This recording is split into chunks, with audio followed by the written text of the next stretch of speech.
मनोज जरांगेंच्या उपोषणाचा आज तिसरा दिवस. पोलिसांकडून आंदोलनाला आणखी 1 दिवसाची परवानगी.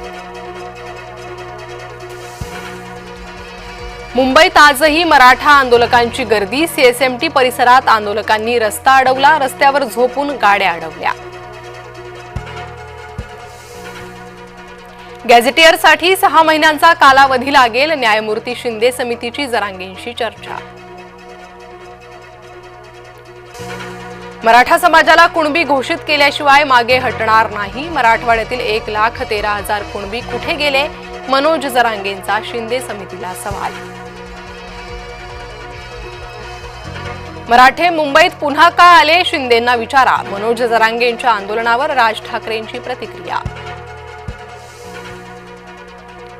तुमचे 11 आमदार सोडून गेले ते पहा. राज ठाकरेंच्या वक्तव्यावर जरांगेंची टीका.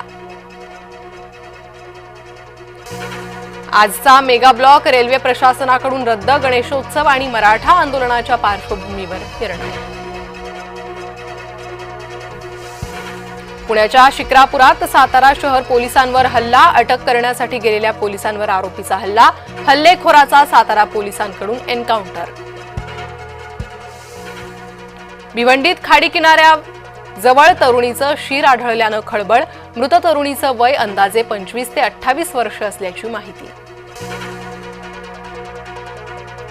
धुळे शहरासह जिल्ह्याला पावसानं झोडपलं. जिल्हा सामान्य रुग्णालय परिसरात पाणी साचलं. रुग्णांसह नातेवाईकांचे हाल. मृतदेहाच्या अंत्यविधीसाठी जीव धोक्यात घालून गावकऱ्यांचा प्रवास. बीडच्या वडवणीमधील उपळी ग्रामपंचायतीतील प्रकार. संभाजीनगरमध्ये जीव धोक्यात घालत कार चालकाची स्टंटबाजी. नदीपात्रावरील धोकादायक पुलावर चालवली गाडी. जम्मूमधील रियासीमध्ये भूस्खलन. रियासीमध्ये ढिगाऱ्याखालून 7 मृतदेह बाहेर काढले, तर रामबनमध्ये ढगफुटीमुळे 3 जणांचा मृत्यू, 2 जण बेपत्ता. आसारामचं जोधपूर तुरुंगात आत्मसमर्पण. जानेवारीमध्ये जामीन मिळाला होता. आसारामला बलात्कार प्रकरणात जन्मठेपेची शिक्षा. 5 दिवसांच्या बाप्पाचं आज विसर्जन. पालिकेकडून ठिकठिकाणी कृत्रिम तलावांची सोय.